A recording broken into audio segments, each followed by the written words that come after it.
Medok'tan Garcinia Gel 8'de sağlığı sunar. Ben Doktor Hüseyin Yıldız, psikiyatri uzmanıyım. 2013 yılından beri psikiyatri uzmanlığı yapıyorum. İstanbul Tıp Fakültesi mezunuyum.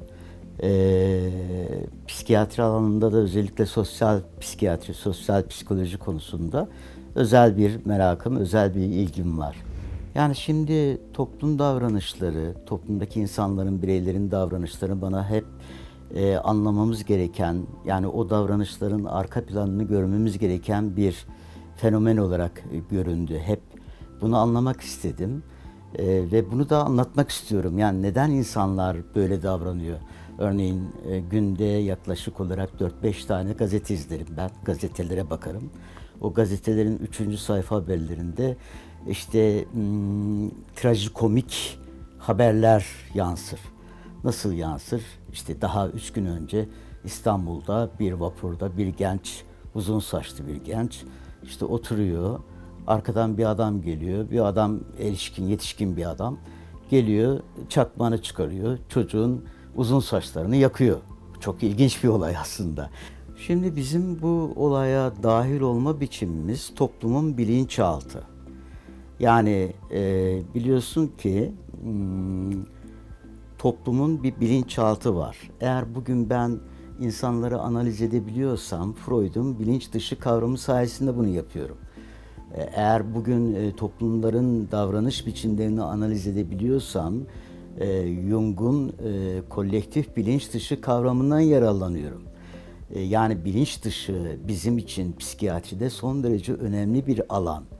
Her ne kadar biyolojik psikiyatri, ilaç firmalarının vesairede koşullandırmasıyla ya da günümüzde insanların acil psikiyatrik sorunlarını çözmek için ilaç tedavisi çok ön plana çıksa dahi aslında bilinç dışı ilk 7 yaşında şekillenen bir kavram. Ailede, özellikle de ailede şekillenen bir kavram. İnsan davranışlarında bu bilinç dışı ekseninde değerlendirmek gerek. Nasıl değerlendirmek gerekiyor? Yani adam vapurda giden, işte kendi halinde müzik dinleyen, uzun saçlı bir çocuğun, genç bir çocuğun saçını neden yakar? Neden yakar yani? Neden bu o insana şey gelir, yani aykırı gelir ya da bundan o insan, diğer insan rahatsız olur? Bunun çözümü ne? Evet, bunun çözümü, ilk çözümü ailede atılıyor. Şimdi ailede evet biz çocuğun bilinçaltını, değerler sistemini, algısını, kişiliğini, karakterini ailede belirliyoruz. İlk 7 yaşta belirliyoruz. İlk 7 yaşta. Eğer ilk 7 yaşta çocuk nasıl bir programla şekilleniyorsa, bilinçaltı nasıl şekilleniyorsa, hani Türk atasözü vardı. Bazı atasözlerimiz gerçekten de bizim çok güzel atasözlerimiz var. Bazıları da çok yanlış atasözlerimiz de var. Ama 7'sinde neysen 70'inde de o olursun atasözü Türkçe'de. Bence psikolojiye de uygun bir atasözü. Yani psikolojiyi de tanımlayan, açan bir atasözü. Gerçekten de ilk 7 yılda bilinçaltın nasıl şekillenmişse sen 70'ine kadar, hatta ölene kadar o formatta gidebiliyorsun. Bunu bir yazılım olarak da düşünebilirsin. Şimdi bir ebeveyni düşün. Şöyle düşünüyor. İşte diyor ki ya ben işte çocuğumu Amerika'da okutmak istiyorum. Şu eğitimleri almasını istiyorum. Şu kitaplarını okumasını istiyorum. Onun için bir sürü para döktüm. Bir sürü işte canımı dişime taktım. Saçımı süpürge ettim vesaire. Ama evde o çocuğu yetiştirirken en basit bir sakarlıkta beceriksiz. Nasıl bunu yaparsın? Aşağılıyor veya onu eziyor. Dünyanın en iyi eğitimini aldır bu çocuğa. Bu çocuk her zaman kendisini beceriksiz hissedecektir. Bu bir program. İlk 7 yıl bir programdır. Ve bu programda sen bütün yaşamını idame ettirirsin. Farkında olmadan idame ettirirsin ama.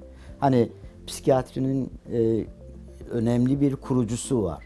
Carl Gustav Jung. Jung'un çok güzel bir sözü var. Jung diyor ki insanlar bilinçaltlarını yaşarlar diyor. Buna kader derlerdir diyor. Ama ta ki bilinçaltlarını açığa çıkarttıkları zaman, bilinçaltlarını görmeye başladıkları zaman da diyor, bunun kader olmadığını anlarlar diyor. Ama işten geçti mi? Belki geçmiş, belki geçmemiş. Yazılım programlamışlarsa, nasıl bir program sana atfetmişlerse bilinçaltında, nasıl bir değerler sistemi atfetmişlerse, bunu ömür boyu yaşarsın. Ömür boyu. Her şeyin başı aileden gelir. Her şeyin başı, temel. Temel eğitim çok önemli. Ama temel eğitim öğretim demek değil. Çocuğa işte bir şu kadar şeyi öğrendin mi, şu yüksek notu aldın mı, şundan 90 aldın mı, şundan birinci oldun mu anlamına gelmiyor. Temel eğitim, temel yetiştirme biçimi bence değerler üzerinden olmalı, güven üzerinden olmalı, sevgi üzerinden olmalı, saygı üzerinden olmalı.